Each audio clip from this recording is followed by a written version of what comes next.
Hey folks, today we're going to do a quick overview of Fire Mage and Mythic Plus. If you're new to the spec, Fire Mage is fantastic in dungeons. One, because they can burn down any priority targets that you're looking to chew through, and they've got pretty solid AoE damage as well as that.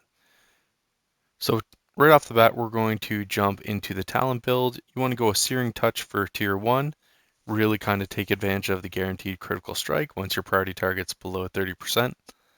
Up next in Tier 2 is Shimmer. Mages are a fantastic mobile range spec. This Shimmer talent really kind of only empowers or furthers the mobility there. For Tier 3, Root of Power is your default go-to choice, let's call it. But there are some scenarios, whether it's a dungeon or even a particular group of mobs, that might require you to have to relocate pretty frequently. If you think that you're in a spec or you're facing a variety of different affixes that are going to cause you to be on the move, Incanter's Flow is actually a little bit easier passive to go with, but really play that on a week by week basis. Tier 4, Flame On is the way to go. Really just gaining that extra charge for Fire Blast is fantastic. Tier 5, Frantic Speed is the way to roll. Really take advantage of that increased movement speed. Now, finally, Tier 6 and Tier 7 are where this build starts to get a little more specific. You want to go with Flame Patch the majority of the time. It leaves behind a patch of damage, which burns enemies inside of the AoE ring. And additionally, Meteor in Tier 7. So that really, again, allows you to bring down a large...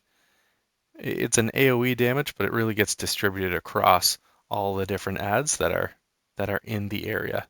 So both kind of complement really well. Now, if you're a little confused or fire's still new to you, there are a couple different adjustments that you can go with. Instead of Flame Patch for Tier 6, there are a lot of builds out there with Living Bomb that you can take advantage of. Really allows you to knock down priority or even on tyrannical weeks.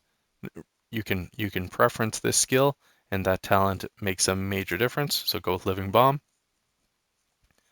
And then finally, depending if you are in a real high mob group and you think you might be using Dragon's Breath a fair bit, because it does creep its way back into the rotation when you're seeing a large number of packs that you're trying to push through.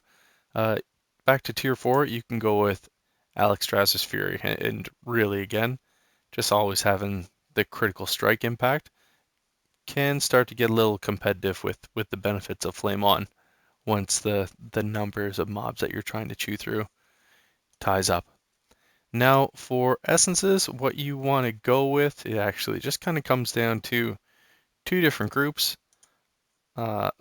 You've got Iris if you want to roll with that, but really almost every build that's going right now for the Fire Mage, whether you're in a raid, you're doing Mythic Plus, or even pushing Horrific Visions, is going with Lucid Dreams. So try to get rank 3 of Memory of Lucid Dreams if at all possible. You've got to push the Ny'alotha storyline and get that nautical battlefield training achievement knocked off. Take advantage of that, and then you're in great shape.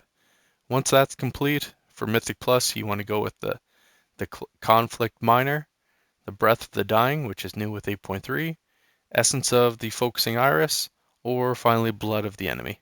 That's kind of where you want to preference your abilities, for the best way to frame it up. And I can't just stress enough, it's worth going and farming to get the Memory of Lucid Dreams up to rank 3. It's almost double the next best single target damage in Condensed Light Force, and then still, even for multi-target, it nearly doubles the damage that you experience as well. So totally worth it. Go get that on farm, no matter what it takes. It will absolutely take over your priority build. And if you can complement that rank 3 with Memory of Lucid Dreams, then Rune of Power absolutely becomes the go-to.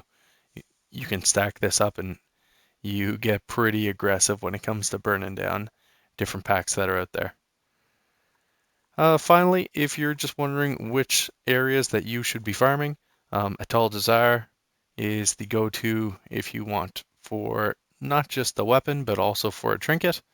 There's a couple solid plays out there. All right, folks, drop it down in the comments. Let me know what you like, what you do differently. Let me know what your favorite talent build is for a Fire Mage. Thanks for watching the vid. Hit the subscribe button, and I'll talk to you soon. See ya.